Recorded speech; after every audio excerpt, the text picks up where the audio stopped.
I've been filming, well, thinking I was filming, and I wasn't. That's great.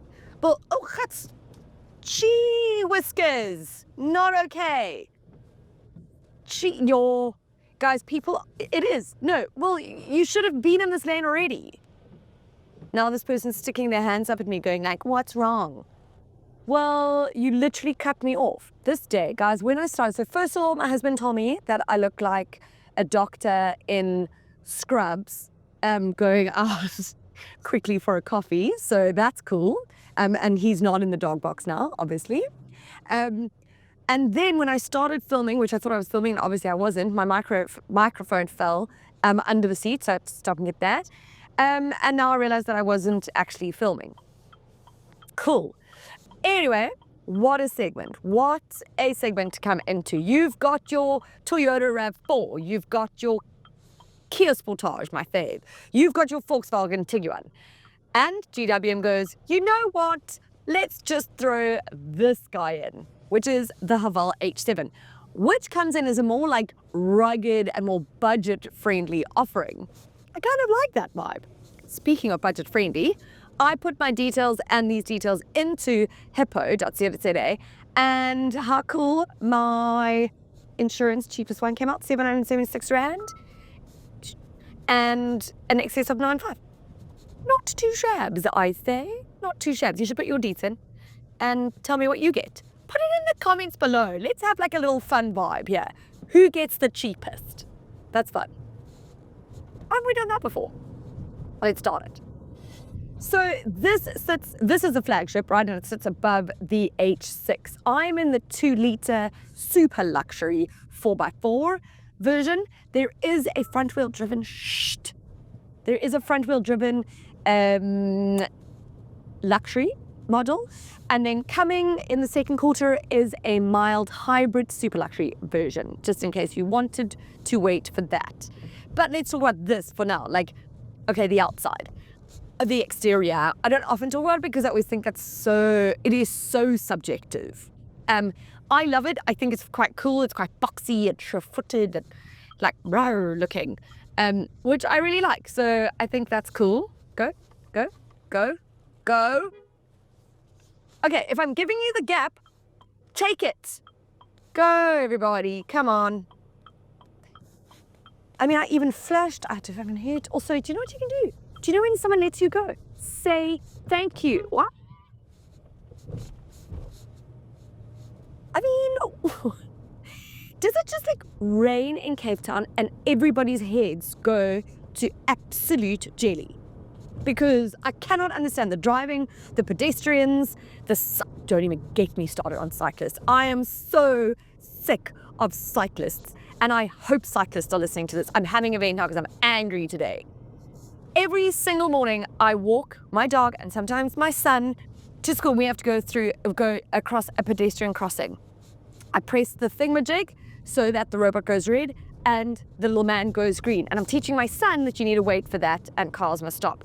Every single morning, more than 1, 2, 3, 4, 10 cyclists go through when the robot's red. And when I shout at them, they shout back at me. What the hell, you entitled? Like what? You can't go through a red light, like a traffic light. I don't care if you're a cyclist. So many times my son and I have almost been hit by a cyclist because they just don't stop at anything. I'm so fuming mad about it. Anyways, I really digress now because I've needed to have that pain for a while. So if you are a cyclist, if you know cyclists, if you are, family members that have cyclists that are family members, have a chat to them. Tell them that Juliet McGuire says, stop it. Stop going through red traffic lights. I've told my family members and friends who are cyclists. We're no longer speaking. Jokes. So interior, also very cool. It's got this like helicopter or fighter jet. I think it's fighter jet like inspired gear knob. Okay, I can just never say gear knob without smiling. And I don't care if that makes me childish. It is a very cool interior. The materials feel really good. It feels quite premium, actually. I love the rugged, almost retro look about it. It's got like, it's even got like GWM vibes for me a little bit. I'm not GWM, that's what I'm in. G-Wagon. Hey, Jules, hey. It's just like, I think very cool, very quirky, quite fun. And then you get, okay, wait for it. Obviously, okay, I'm not going to leave that on because that's irritating. 14-inch touchscreen. I mean, these Chinese brands love basically a huge laptop in here of a screen. You've got a 12, I think, 0.3-inch instrument cluster. Obviously, Apple CarPlay, Android Auto. You've got heated seats. You've got a panoramic sunroof. You've got semi-autonomous driving with all the safety features, which I mentioned are a little bit too intrusive for me. And it's got 6 airbags. And then this model adds like wireless charging pad. You've also got, you can use your foot, like hands-free for the electric tailgate. Oh, and it's got ventilated seats as well, and ambient lighting and everything. So obviously, as per usual with Chinese brands, jam-packed with features. One thing I do appreciate is it has got buttons for the climate control. The bugger for me is, and this is with many cars and stuff, I just wish, so what happens is if I press that, the whole screen comes up and it's climate control, right? So now I can see the fan speed and. When I'm following a map and I quickly want to change something and that comes up and then I lose my way because I'm going to quickly, I find it dangerous and I'm going to click back to Android Auto. I just don't know. I just wish it didn't do that. Come up with like a small banner almost. Don't cover the whole screen. I have found this to be sort of user-friendly, not entirely. There are things that are bugging me. So that would just take a lot of sort of familiarization and then, So this has got a 2-litre turbo petrol 4-cylinder engine. Under the bonnet, you get 270 kilowatts of power and 380 newton meters of torque, mated to a 9-speed dual clutch transmission. I think the one thing I can say, the throttle has been sort of well calibrated in the sense that there isn't that general jerkiness that you find in many of the Chinese brands. So like takeoff there is quite smooth. The gear changes are pretty smooth. I do have an issue which I don't think many people will have unless you have feet like mine, which are small, beautiful and dainty, some might say. But the way that the accelerator is positioned, and there's a few cars that do this, is it's quite high and it sits. So I have to sit with my foot like this. I can't rest my foot and sort of, I sort of can, but I have to put the seat in a very strange position. But basically I sit like this the whole time and it can get very tiring. That's something that is probably only bothering me, but in case it might be bothering other people with small, dainty feet. There is enough torque for sort of easy overtaking maneuvers, so that's a good thing. There's ever so slight wind noise, especially when you're sort of cruising on the highway, but not too bad. Otherwise, I find it very well insulated in here. Yeah, do you know what? You don't have an engine like droning into the cabin, which is always a good sign. Let's put foot here, but yeah. You see, it's actually, so this is the 4x4 version. So it's got a ground clearance of, of 210 millimeters. This also has 9 off-road modes and a rear diff lock. You know what? I find this, great that it's 4x4. That's cool. I don't think you're going to go hardcore off-roading in it. Maybe if you are, maybe consider something like the Tank 300.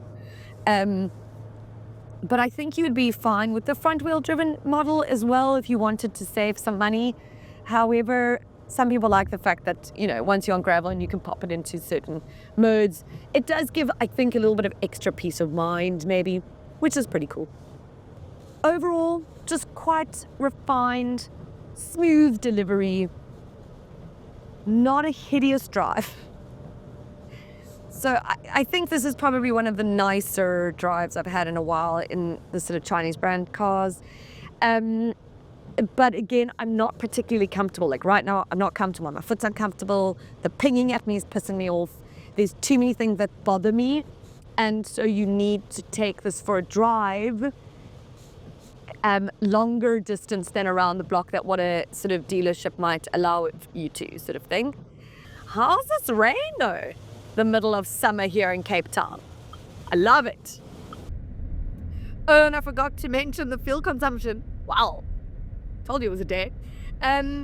So you're going to probably sit at around 10 liters per 100 Ks. I'm sitting at 11 now, but I've been like pushing it because I'm a bit late to some ways.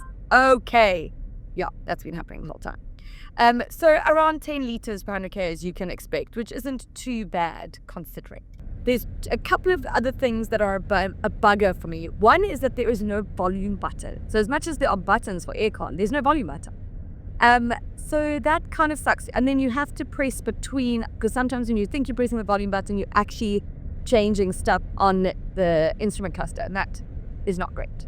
So that is the one thing. The other is, and this might not bother everybody, but the door seems quite heavy, like you can't close it properly. So I'm constantly closing it, having to reclose it. That would frustrate me to no end. It's something simple and silly and probably not going to bug other people, but I have to mention it. So the front wheel driven model luxury kicks off at 600,000 Rand. This one's 672, and then the mild hybrid will be like 730. When you look at the rivals, that's really competitive pricing. It's really good. It is very much cheaper than them. I think this does offer it's a product that offers like sort of new engine, by the way, like new engine technology, like really cool, different styling to any of its rivals. It's almost like it's going to be interesting for me to see if people are going to go, like those who love a Tiguan, are they going to go for something like this instead? I'm not so sure.